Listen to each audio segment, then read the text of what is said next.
सुप्रभात बच्चों। आज हम पढ़ेंगे पूरक पुस्तक बाल राम कथा का दूसरा अध्याय जंगल और जनकपुर।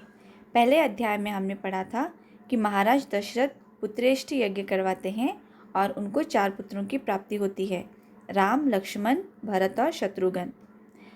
राजा दशरथ के दरबार में एक दिन विश्वामित्र आते हैं और वो अपना यज्ञ पूरा करवाने के लिए राम को अपने साथ ले जाने की अनुमति मांगते हैं।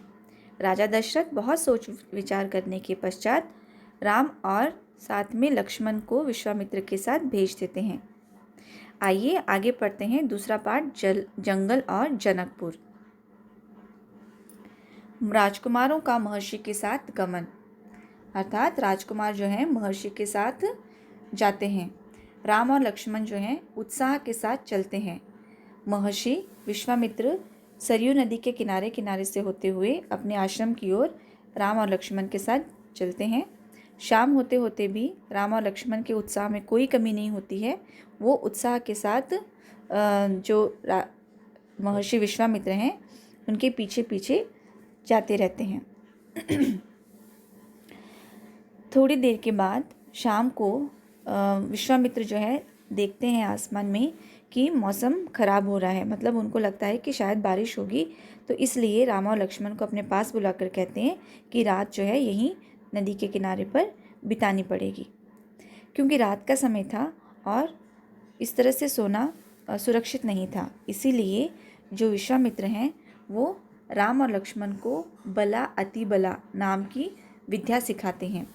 और इस विद्या से जो है फ़ायदा ये होता है कि वो अगर सोए भी, मतलब राम और लक्ष्मण के सोने पर भी उनका कोई नुकसान नहीं पहुंचा पाएगा।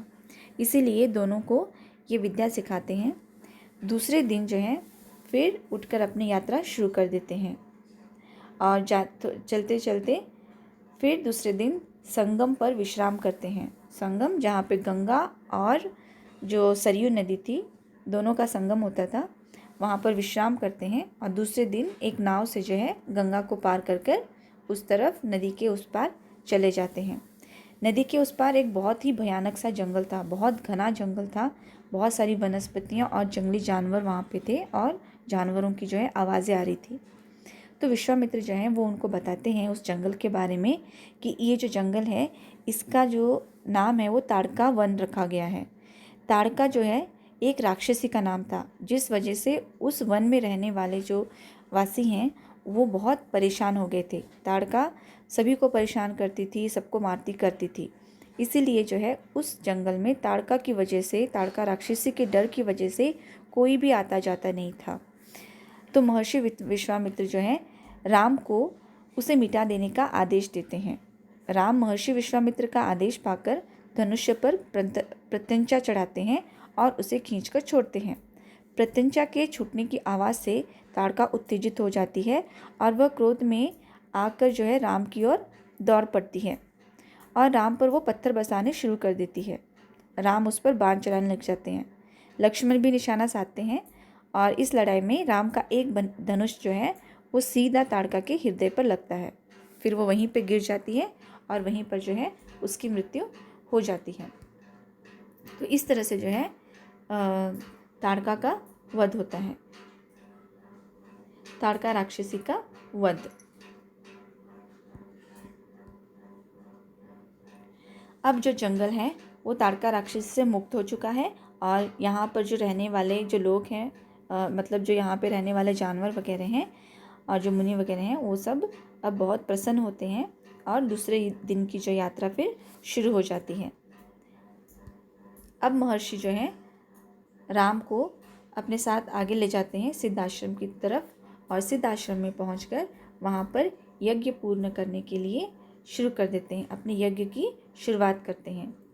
यज्ञ का शुरुआत कर देते हैं। महर्षि विश्वामित्र जो है वो आश्रम की सुरक्षा राम और लक्ष्मण को सौंप देते हैं और राम और लक्ष्मण भी क्या करते हैं, यज्ञ पूरा होने तक न सोने का निर्णय लेते हैं। वे लगातार जागते रहते हैं और चौकस रहते हैं। हाथ में धनुष और कमर में तलवार लटकाए हर स्थिति का मुकाबला करने के लिए तैयार रहते हैं। यज्ञ संपन्न होने वाला था, मतलब जो आखिरी दिन था, जो अंतिम दिन है, यज्ञ के अंतिम दिन में वहाँ पर मारीच और सुबाहु दो नाम के जो है राक्षस वहाँ पे आ जाते हैं।